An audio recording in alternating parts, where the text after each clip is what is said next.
Vous êtes-vous déjà demandé ce qui s'est réellement passé la nuit du dernier repas? Pas seulement ce qui a été servi ou qui était présent, mais pourquoi cette nuit a changé à jamais le destin de l'humanité? Imaginez savoir que dans quelques heures, vous seriez trahi par un ami, jugé injustement et condamné à mort. Et pourtant, choisir de rassembler tout le monde autour de la table, rompre le pain et livrer son âme à travers des paroles.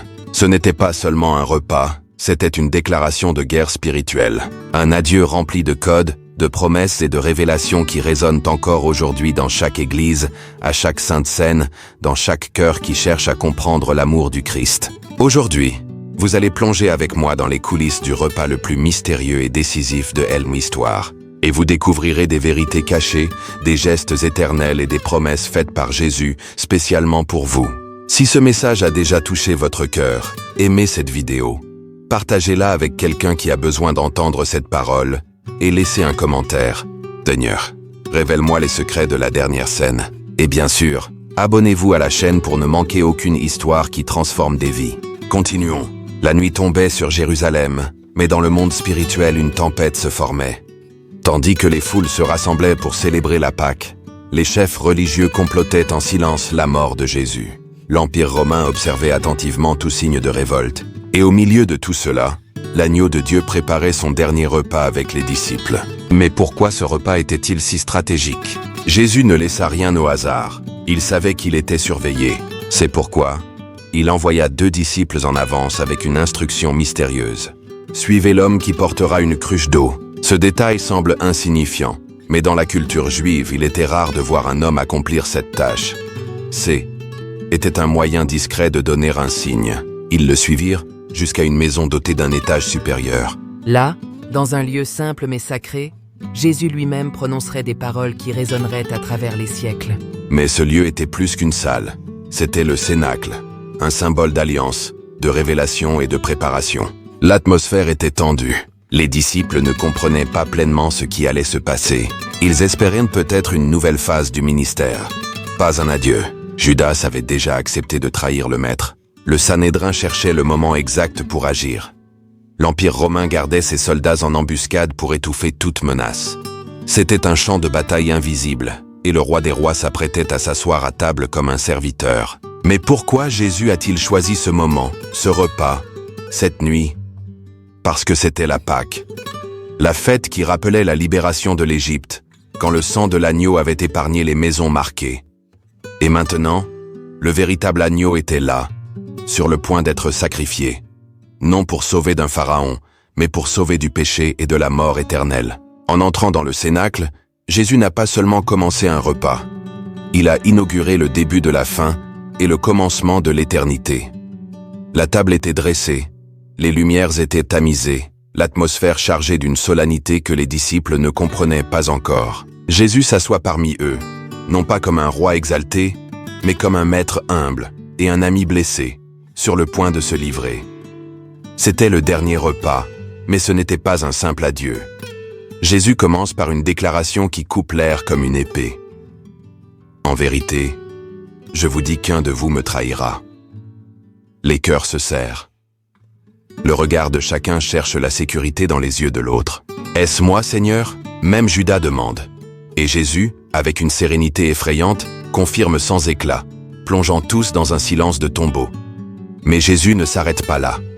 Avec les mains qui bientôt seraient à percer de clous, il prend le pain. Il le rompt et dit « Ceci est mon corps, qui est donné pour vous. Faites ceci en mémoire de moi. » Ensuite, il lève la coupe. Les yeux fixés, la voix ferme, il révèle le mystère de la nouvelle alliance. Cette coupe est le Nouveau Testament dans mon sang, qui pour vous est versé. Dans ce geste, il ne partagea pas seulement le pain et le vin, il annonça la croix, scella le salut et institua un nouveau chemin entre Dieu et les hommes. C'était la plus grande révélation d'amour que le monde ait jamais vue. Le voile du temple n'avait pas encore été déchiré physiquement.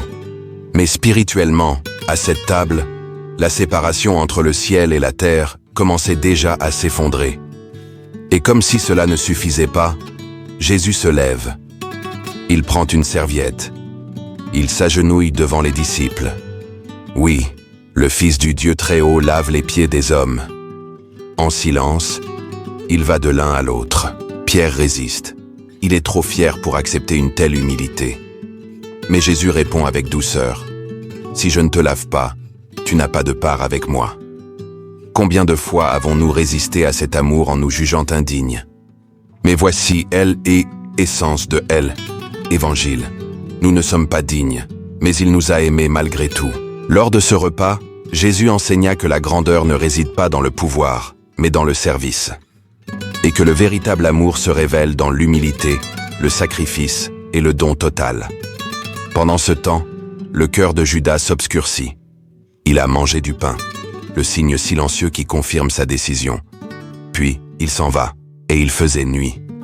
Il faisait nuit dehors, mais c'était une nuit encore plus profonde à l'intérieur de lui. Jésus ne tenta pas de l'en empêcher, car la rédemption devait suivre son cours, et lui, l'agneau volontaire, était prêt à être livré.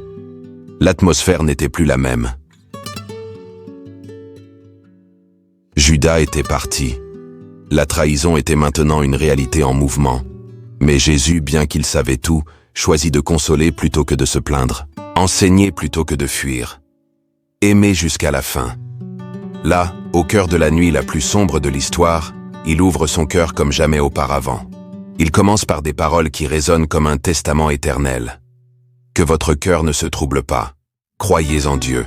Croyez aussi en moi. Dans la maison de mon Père, il y a beaucoup de demeures. Je vais vous préparer une place. Dans cette pièce, le ciel a été révélé sous forme de promesses. Jésus savait qu'il allait bientôt voir la peur envahir leur cœur. Il savait que le son des fouets et le poids de la croix pourraient ébranler leur foi. C'est pourquoi il laissa chaque phrase comme une encre pour leurs âmes. Et puis, l'une des déclarations les plus audacieuses de la foi chrétienne. Je suis le chemin, la vérité et la vie. Nul ne vient au Père que par moi.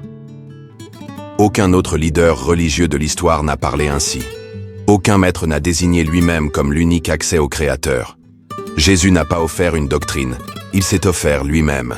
Il continue en révélant des secrets, maintenant en parlant du Saint-Esprit. Je ne vous laisserai pas orphelins, mais le Consolateur, l'Esprit Saint, vous enseignera toutes choses et vous rappellera tout ce que je vous ai dit. Était l'annonce du plus grand cadeau après la croix, Dieu lui-même habitant en nous. Mais Jésus a aussi été honnête sur ce qui allait venir. Si le monde vous hait, sachez qu'avant vous, il m'a haï. Il avertit des persécutions, des rejets et même de la mort. Mais il promit, « Ayez bon courage, j'ai vaincu le monde. » Ce qui se passe ensuite est l'une des scènes les plus intimes de la Bible. Jésus prie pour les disciples, et il prie pour nous. Oui, c'est vrai. Dans cette prière en Jean 17, il dit « Je ne prie pas seulement pour eux, mais aussi pour ceux qui croiront en moi à travers leurs paroles. » Il a pensé à vous. Cette nuit-là, il n'a pas demandé à être épargné. Il a demandé que nous soyons gardés. Il a demandé que nous soyons un. Il a demandé que le monde connaisse l'amour du Père à travers notre vie. Et puis, il se lève. Le repas est terminé.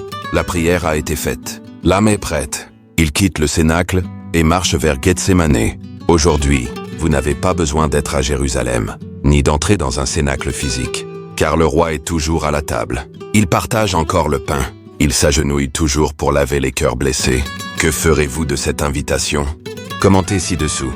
Seigneur, je veux être à ta table. Aimez, partagez avec quelques-uns qui a besoin d'entendre ce message et abonnez-vous à la chaîne pour continuer à recevoir des histoires qui touchent Edlascam. Et regardez la prochaine vidéo de la saga. Que l'amour révélé lors de ce repas transforme votre foyer, votre foi et votre vie.